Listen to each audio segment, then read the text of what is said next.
The End. Not this one, but that one. This new version of The End is filled with insane structures, terrifying creatures, and a bunch of crazy biomes. In today's video, we survive 100 days worth of hardcore Minecraft, which is about 33 hours worth of footage. This video wasn't the easiest to record, so if you guys could smack that subscribe button, it'd honestly mean the world to me. Now, let's not waste any more time. Let's get started. Day 1. And here we are again. Honestly, it's a bit of a different environment that we're in. Believe it or not, but this is actually the end dimension. I decided to start myself off here since it is 100 days within the end. And so this is our starting point. This is our spawn point. Right off the bat, I started looking around for some resources and noticed that there are in fact chorus fruit, which meant there could be some end cities nearby. And I was kinda hoping on that, like really heavily. With the research of this mod pack that I've done prior, I know of no other way to get iron, so end cities are kind of our best bet to go. Same with diamond and any other research that's not usually obtainable within the end, or just don't have a special crafting recipe within this special version of the end. I start myself off with some pretty basic tools after obtaining some wood. This simply entails the wooden pickaxe and the wooden axe. Nothing too great, but it was a start. I'm hoping that most of you guys already know what chorus fruit is and does, but basically when you eat it, it does regenerate some hunger with horrible saturation, by the way, but it teleports you around. It's kind of helpful, kind of not, because it did in fact almost lead me to some deaths, which you guys will see later. I mean, who would want to see me in pain, right? Days 2 to 5. Within this duration of time, I didn't actually find any other food source that I'm, well aware of. So what I ended up doing is just farming a bunch of chorus fruit. That was the main primary source of our food for the time being until we find a better one, or even discover if there is a better one. And I honestly really thought I was stuck with chorus fruit throughout the entire series. So I decided to farm that as usual because I did not want food to be a problem. Listen, okay, while doing all of that, I also wanted to try my very best to avoid any Enderman sightings, because if I look into their eyes, I'm dead. Straight up. That's how it works, okay? Trust me. Evading Enderman is just annoying, okay? Guess what dumb little me decided to do? Look at the face of an Enderman.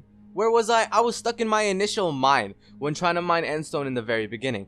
I was just sat there as an Enderman tries to rip and tear my face apart. Eventually, after hitting it a bunch of times, I did end up killing it. So look at me, actually surviving an Enderman. Whoa. Day 6 to 10. After doing a bit of crafting research, I then find out that you can in fact farm chorus fruit as long as you get the chorus seed, and that's exactly what I was aiming for. It's usually at the tippy top of the chorus stems, and that's where I got one from, because we really didn't need that much. If one could grow, then we could just make so much more, but honestly the saturation again was terrible, so I needed a better food source. After getting food out of the way, I then find myself in a little bit of a biome that we spawned in, except the one that we spawned by is kind of small, and this one was a lot larger, so I decided to enter it. The first thing that I see is that there's a bunch of glowberries. The second thing that I see is that there's a bug. I don't know what it does. It could be poisonous. It could give me wither. I decided to poke at it. It didn't really do much, It was just kind of vibing. Or so I thought. Nah, I'm playing. It didn't do anything. But here is where I found something very interesting.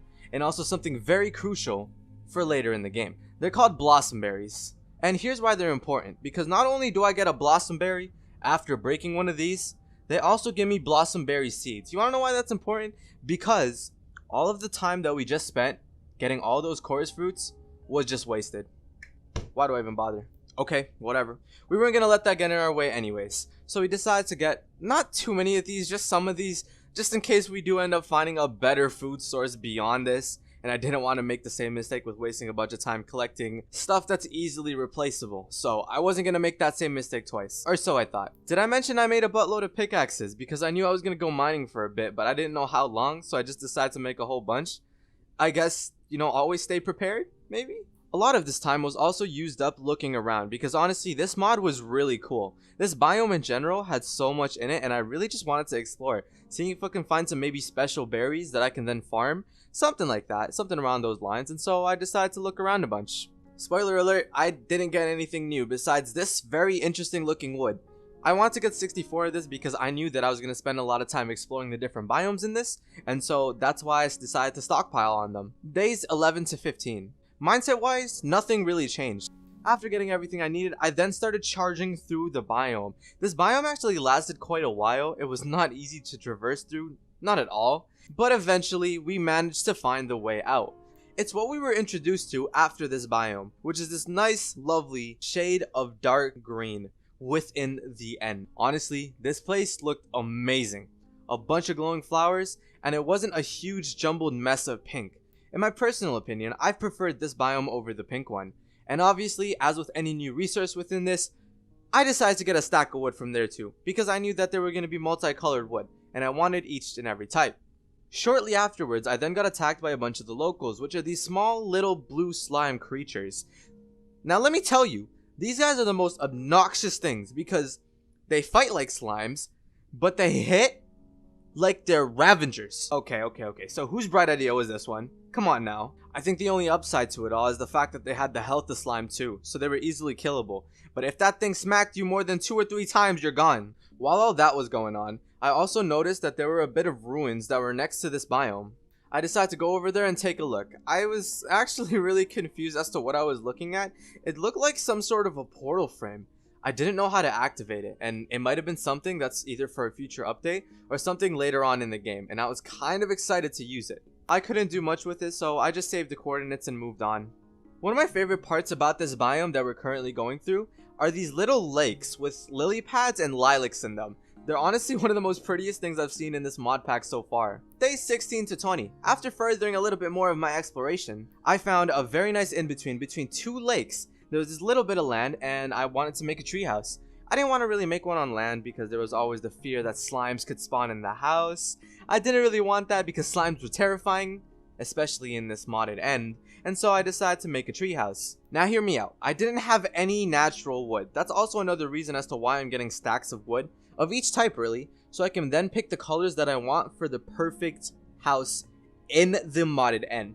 Honestly, this came out really well, so if you want to see that, just watch till the end. I got straight to work. I had a lot of stuff in my inventory and I didn't really need to carry it around with me. It was a bit of a nuisance, especially when trying to find and collect a bunch of new stuff, so I didn't really want my inventory being clogged up. I placed a crafting table, used that crafting table to make myself a chest, and stuffed a bunch of stuff in there. Luckily for us, we were still nearby the pink place, and let me tell you why that's important. The seeds that we picked up for the main food source that we're going to be using for this series requires the pink dirt, not the blue dirt. I tried the blue dirt, it didn't work.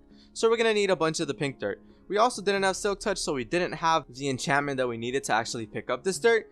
So I just placed the farm over there and just, call it a day. I wasn't sure of how long this actually took, if I could use bone meal for it. I wasn't sure about any of this, so I was just kind of YOLOing it. And obviously, if I ever got desperate, I got the pink biome right next to me, so I could just go in there, grab a bunch of berries, and come right back out. It's fine. Then we got attacked by a big slime in the pool, which completely sucked, by the way. 1 or 2 more hits and I was basically gone.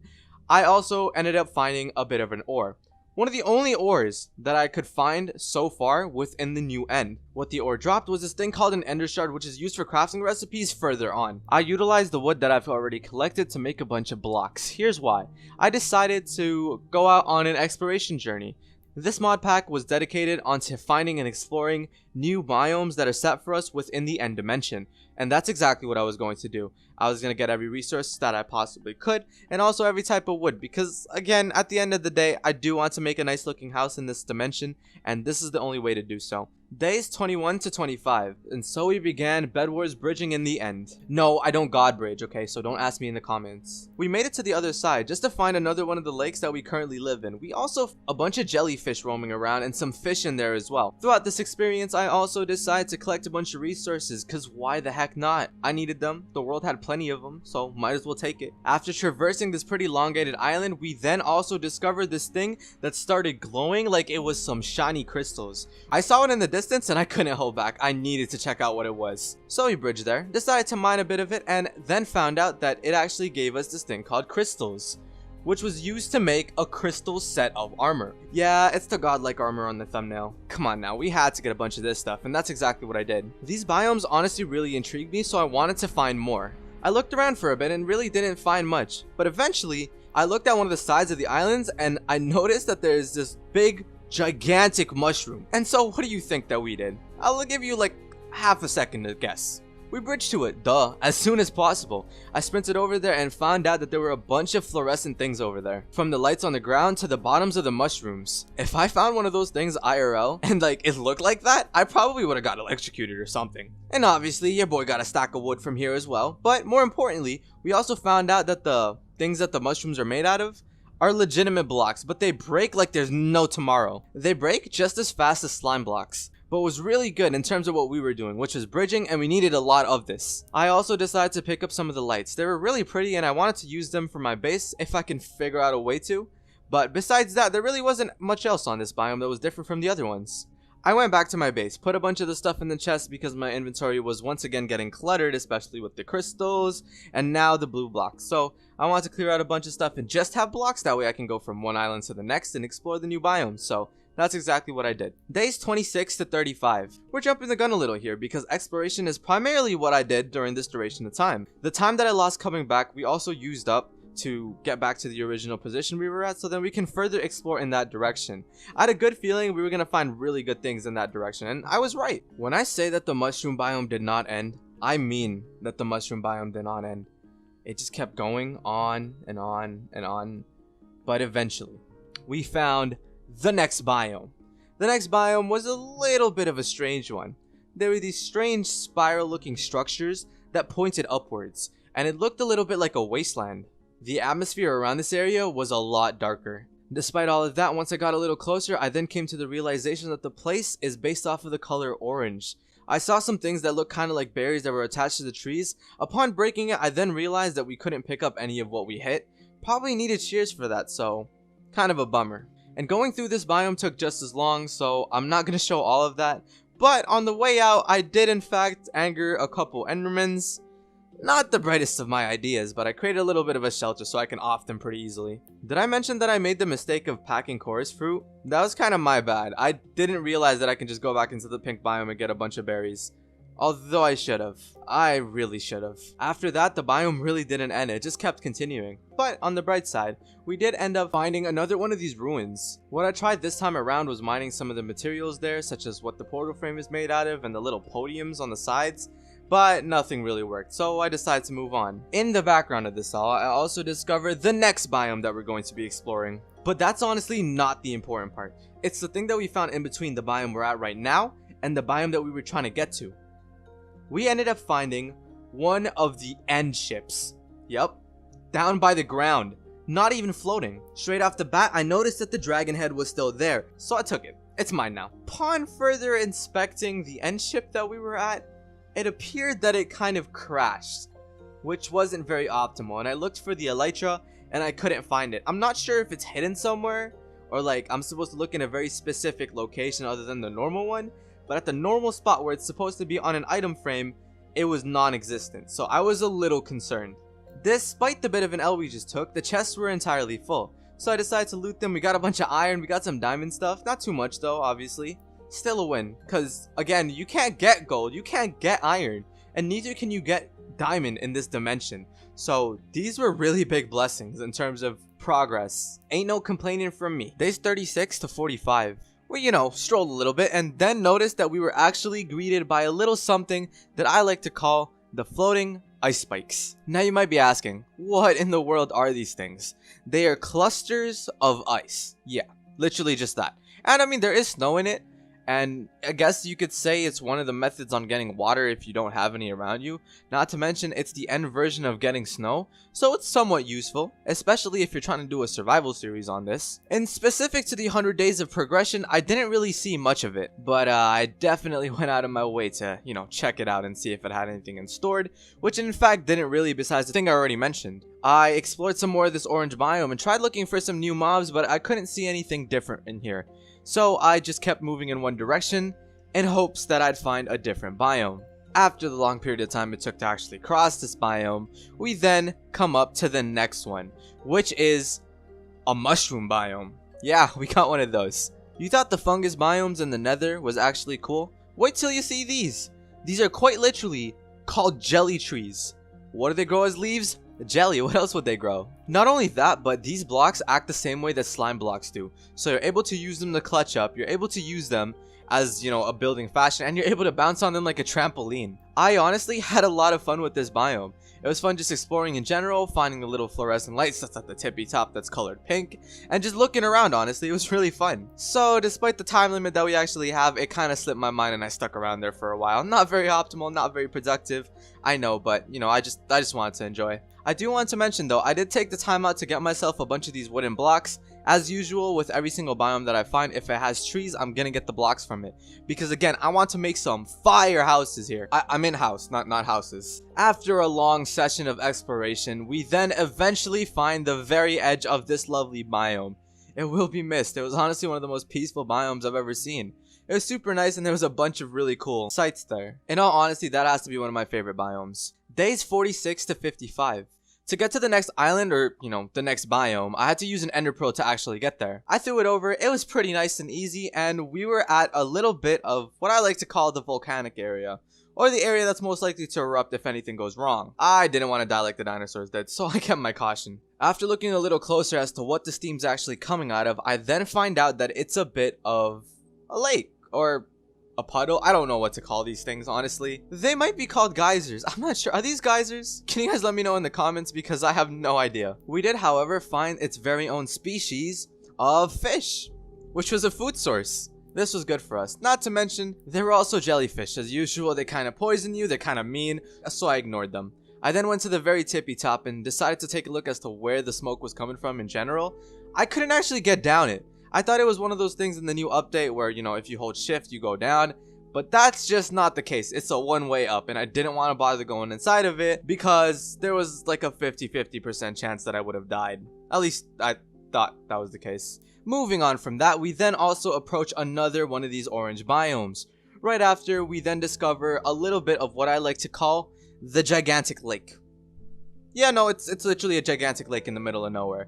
It takes up most of the island, and as the name literally entails, it is one gigantic lake with a bunch of lily pads, lilacs, and a bunch of wildlife, including the slime species. Did I mention that I really hate these slimes that are in the end? I spent probably a good hour trying to defend myself from all of these mobs. It's super annoying, but honestly, it was a really nice sight to see regardless, and I'm just happy that I found the biome. Moving on to the next biome. Bear in mind that in between looking for these biomes, there's a bunch of repetitions of the biomes I've already seen. I'm obviously not going to mention that because then it'd be just repetitive for you guys to look at. So we're just gonna fast forward to the time we actually find a new biome. Days 56 to 60. This is where things take a little bit of a turn. So far, besides obviously the biome with the geysers, but it still had wildlife in it, everything was very happy. Everything was very fluorescent. It was very glowy, as is how I'd like to describe it at least, and it didn't really contain much of a threat besides slimes and jellyfish. Up until now, this has to be hands down one of the most creepiest and one of the most dangerous biomes in this entire mod pack. Now, I don't know what this is called, but all I can say is running through this place, you start seeing figures slowly walk up to you, and if they get you, I didn't even know what happened. Like, if they actually hurt you, I didn't know what would happen. I was thinking in my head, they might wither me, and if I get withered, I'm gone. I'm using chorus fruit, mind you, so if I get withered, I'm actually gone. I would have to start back from day one, and I was not going to die now. I had to take the risk because obviously I knew if I was a watcher like you guys, I'd also want to see what this biome looks like, so here it is. Just to add on to everything that's wrong with this biome, some of the plants there, if you step on it, not only do you get slowness, but you also get blindness for a temporary amount of time. So even if the shadow people are chasing you, if you stumble upon one of these flowers that give you these two effects, oh good lord. In all honesty, I just ran. I didn't look behind, I didn't do anything, I just ran for my life. Past all of that darkness, we ended up in a bit of a purple biome with a bunch of chorus fruit, which is good for us because, we needed food. But besides that, we also found the one thing that I kinda wanted to find within the first few days of surviving, but obviously it looks kinda garbage, so I'm not even surprised at this point, come on now. But hey, halfway in, we find one of these. So if you guys don't know what these are basically called end cities. Yes, even with this little modded end of ours, we still get our default Minecraft lovely end cities. For now, I'll be getting into that later. We're ready to challenge this place. I don't have a bunch of food besides chorus fruit, which is one of the most horrendous types of food you can get in the end. So keep that in mind. I swear I'm better than this. If I had normal food, I would have been able to tackle this end city easily. I go into the end city and I kill a bunch of shulkers, thinking that there were chests at the very top. Oh, was I mistaken. There was actually nothing at the top. It was very pointless. There were no chests, there were just shulkers, and in all honesty, it was a big waste of time. Now, this actually took up a huge chunk of time, mind you. I'm just kind of summarizing the clips as to what exactly happened. Not a lot. I honestly was expecting a lot better loot from this place, while it gave me absolutely nothing and just replenished my health and my food. We honestly kept our head up and started moving forward. I knew if this was over here, there couldn't have been another end city that far away, right? We were looking for the one with the ship, because the one with the ship has some very OP loot within the ship, not to mention there's an elytra in there and an ender chest. All of stuff that we need. Day 61 to 70. We kept moving forward. There was a bunch of repeated biomes as usual. We just kind of kept going, further and further. As we did, we got more and more blocks, more and more stuff, obviously, and killed a couple more things here and there. That basically summarizes the travel portion. We actually find another one of those mega lakes. Why is that mega lake important? That's because that's the last thing I saw right before we ended up at the very thing that we needed. A functioning end city with an end ship. Ladies and gentlemen, feast your eyes on this build. This is honestly one of the best things that has ever happened to the end. If you guys thought that normal end cities were cool looking, this one just takes it to a whole nother level. As any person would, after discovering this amazing build and structure, I quickly scurried my way over there. Don't get me wrong now, it wasn't just the elytra and the ender chest we were after. There was a certain material that I was looking for. Sadly, I didn't see one within the structure itself, so I had to really hope that it stuck by one of the chests or something. I really do wish I found one of these a lot sooner, because to be honest with you guys, the preparation I had when going into this was probably going to be no different than what I would have without anything. But I do have to say the shield and the chestplate kind of did carry high key. So I'm going to give it to that. I'm going to give it to that as the reason to why I survived this long and this long of a duration. It honestly makes sense, doesn't it? So here was my plan. I was going to infiltrate the facility there by simply going in with the shield, shielding all of the bullets that the shulkers have to offer me, and little kind of like shimmy my way up to the top with the levitation that they were gonna give me.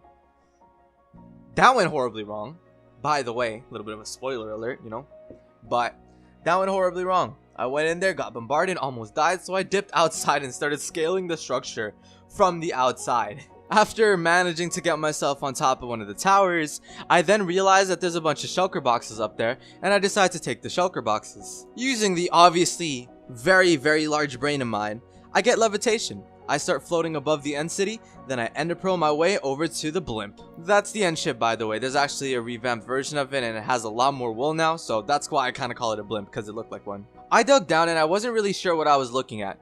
I made a very fatal mistake. I took a lot of damage getting there, so when I ate that one piece of food, aka the chorus fruit, it teleported me right back down to ground 1. Not to mention, there are spawners in there that spawn in phantoms to kill you. As if just dealing with the shulkers wasn't bad enough. Now I gotta deal with phantoms as well. On the bright side, if I do end up continuing this series, I will have a way to repair my elytra without having to ever leave the end. So that's a bit of a plus. I got back up, I blocked myself in, then when I tried getting out, I got back down there because I need to eat food. Then I repeat the process one more time and I managed to get back up. Officially this time. After I was ready, I then revealed myself as to the location I was in. So the shulkers were ready with fire. There's no ceasefire there. They're ready. They're ready with their bullets. They want to shoot me, they want to give me levitation and just ruin my day really. I ran in there, zigzagged away from them. I took all of the chests with an iron axe that I crafted and also grabbed the elytra as fast as possible. When getting back to safety, I also then realized that my inventory was full. So some of the items that I collected from the chest weren't necessarily collected. That was bad. I cleaned out my inventory, ran back in there, collected that stuff, grabbed the ender chest, and got myself back to safety. Shortly after organizing my inventory and putting a bunch of my stuff into a shulker box, I jump off of the ship, as any sane individual would do in this position. I had an elytra and I'm not sure why in my mind I didn't think of putting it on. I probably should have. It would have made things a lot more safer. But instead I decided to YOLO jump and throw an ender pearl right before I actually land myself and deal that fall damage. Hey, I clutched it, okay? Don't hate on me. Day 71 to 80. The first half of this duration was actually not much of anything. I tried tracing back my steps, but for some portions of it, because I was just going biome to biome and there wasn't really much of a island gap, There wasn't really many markings for me to follow, so what I decided to do was just to go back to the coordinates that I know of, aka the base, and on the way there, we actually completely missed an end city. That's how far I had to travel just to find that end city, let alone get back to my base. So I had to make that entire trip back. This took ages, literally ages. What I ended up doing for these portions is using my elytra. I built up super high, then jumped off of it, used my elytra to gain some speed, and gain great distances within a short amount of time. Obviously, this wasn't the most efficient, especially when I hit the side of cliffs and stuff and trees. Not fun at all. Regardless of that, upon finding this other end city, I also do notice that there is a ship. That was kind of the thing I was going for. I didn't really need any more shulkers because I already had plenty. Not to mention, we were pretty sufficient on shulker cells as well. So I quickly ran my way up to the ship itself, grabbed a bunch of the stuff, got ourselves new elytra, and yeah, basically moved on with our day. This time in the end city was actually a lot better due to the simple fact that we had goated armor. We were basically buff. I wasn't too worried about this time around, and not to mention we had the elytra, so even if we did get a crazy amount of levitation and we were millions of blocks into the air, we could have clutched it. Days 81 to 85. This was just about the time we got back. I was soaring through the air like an eagle. The one thing that I do wish I had was fireworks, but obviously there weren't many creepers over here. Not to mention, I don't think it would be worth much getting that kind of stuff. Especially not within this time crunch. Not only this, but I also had to kill the Ender Dragon. So those are two things that I had to get out of the way. For some reason, I felt the need to plant my chorus fruit tree. I don't know why. I mean, it's about time, right? But it's kind of near the end of the thing, so it didn't really matter. Luckily for me, we did in fact plant the berries, so that was kind of a big carry. I started looking into the colors of the blocks. I started making all of the wood logs that we had into planks and comparing them. I wanted to see which two colors that I wanted to use. At the end of the day, I decided to use the colors green and pink. Green obviously being because it matches this biome, and pink just being a counterpart because I wasn't going to use something that looked very similar to birch, that's for sure. I created a whole staircase system up there, not to mention I started working on a little bit of the base. It was going to be somewhat of a one-floor house with an attic. That's what I was going for, because obviously I didn't want too big of a house because I didn't know what to put in it in general, and I definitely wasn't going to spend ages just trying to work on interior design because that is not my strong suit. Throughout this build session, I didn't have enough of the stuff that I needed, aka the wood that's not only pink but also green. So I had to kind of make runs back to get more of these materials, but at the end of the day, we did in fact build the basis of what we wanted. Days 86 to 90. Okay, and we are done with our build. Let me show you guys what we got so far. Listen, okay, keep a creative mind. Keep a creative mind when looking at this because I am not the best of builders. I am not a professional builder.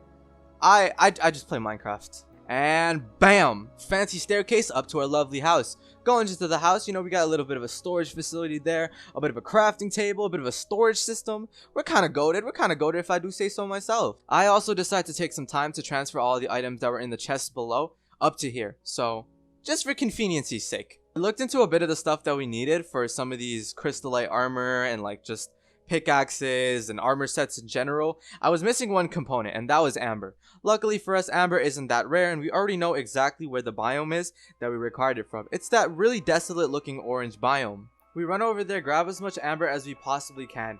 I then started following the trail of just the biome in general in a different direction that I haven't already gone into, in search of obviously more amber and some of these other ores that, you know, require certain crafting recipes, and gather some of that as well. On the way there, we find another one of those biomes that give us a bunch of crystal. Lo and behold, we find another one of these things. Like, why couldn't I find this in the beginning? Regardless, I decided to speedrun it because obviously we weren't working with a lot of time and we still needed to kill the Ender Dragon. Not to mention create that crystallite set of armor. So that's what I was working on. We went up there, grabbed the elytra, grabbed the loot, and quickly dipped. Yeah, it was literally just an in and out situation. Just a heads up, this location is super close to our base, and that was a good thing. I started mining up some of the obsidian that's located near the bottom of the ship itself. There were two reasons for this action. The first being a little bit of a podium that we need for, you know, crystallite armor, and second, a nether portal. On the way back home, I find another one of those fuming biomes, and I found some gravel there.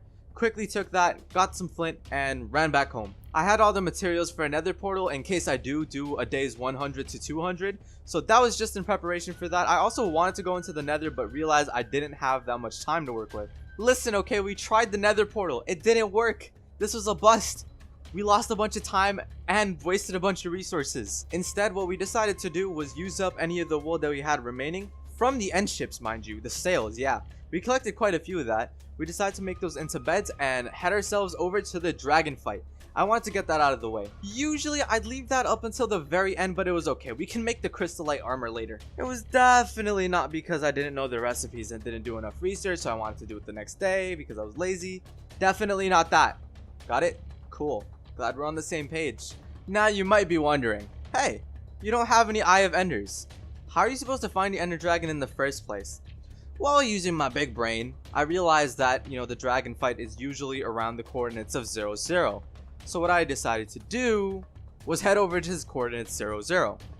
Luckily for us, that wasn't too far. It was almost around, I'd like to say, a good 400 blocks from us away from the original spawn point within the end itself. Not to mention, the space in between that position and 0, 0 wasn't even that dramatic. It was tops 500 blocks away. Okay, that might be an understatement, but listen up, okay? We made it, that's what matters. And this is where the fight begins.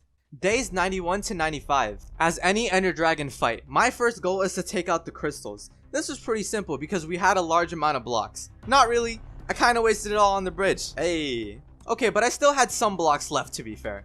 I got 1 crystal, 2 crystal, another crystal. We were closing into the Ender Dragon finally being done and eliminated from the world. And that is exactly where the bed bombing came in. God bless the end ships, because if I didn't have that, I wouldn't have been able to kill this Ender Dragon with the ease that I'm at right now. And it is gone. We killed him, that's it. We killed the Ender Dragon. And it was super early too. Obviously, we grabbed the egg. We didn't go into the portal because that would send us back to the overworld. That's just a no-no, so we decided to head back home. We decided to go take the very long bridge of ours and eventually get back to the place where it all began. The place I wanted to make the treehouse in the first place. Days 96 to 99. Hear me out, okay? I was being a bit of a moron. I had a ton of these end pedestals, but I didn't have enough. Instead of using them for what they're for, I wanted to kind of end off the series because, I don't know, for some reason my brain was just like, okay, we killed the Ender Dragon, we're done here, there's nothing else. So what I decided to do was collect some of the most valuable items that I've earned within the end so far and put them up on the podiums. Why did I do this? Legit, for this duration of time, I was quite literally just walking around. I didn't know what else to do because I thought I have completed everything. So everything else was kind of just like extra. So I didn't really do much until I realized I'm like, wait a minute. I don't have the crystallite armor yet. What am I doing? I then realized the materials that I need and that I was actually lacking in a couple of departments. And by that, I mean in the end stone pedestals. We were missing a couple. So what I decided to do was I decided to go back to one of the nearest end cities and collect some more of those. If you guys don't know where those are from, those are basically from the little shulker places. When you mine the thing underneath it, it's basically one of the things that we need. So that's what I decided to grab more of. After going over there, I then decided to make my journey back. Now that I have everything that I require, I then started working on the little bit of the outline that I needed to actually craft this crystallite armor. Just a heads up, the version of the fabric mod that I downloaded actually doesn't have the animation for us making the crystallite armor. It was a little buggy and I honestly thought it was broken and that I needed to like get a different version of the mod. But at the end of the day, we still got the crystallite armor. Day 100. I'm gonna keep it a buck with you here. I didn't have much else to do. I packed up all of the podiums, including the Ender Eye one, and I decided to take it back up to my roof. So once again, put it up on my roof and put in some of the most valuable items, including my crystallite armor, the dragon head, my elytras. Y'all know the drill. In my opinion, it was a very nice way to show off my progress. That is where it all came into wraps. Hey, you made it to the end of the video. Thanks a bunch. If you like what you see here, make sure to destroy the like button. If we get up to 3,000 likes on this video, I'll be sure to make a days 100 to 200. It'll just simply tell me you guys want more. And hey, if you made it this far, you've already made the dedication on sticking around for a while, so feel free to hit that subscribe button with the post notifications on. It don't hurt, and you can change your mind whenever. Oh, right, the technical bit. I know some of you guys actually wait around for this portion of the video. The list of mods that I used for this mod pack in specific is all listed below in the description if you are interested on doing this challenge yourself or just want to try out some of these mods for yourself. I do not own any of these mods, these are all mods made by their respective creators. And yeah, we did kind of tweak a little bit of the config. Anyways, catch you guys on the next video.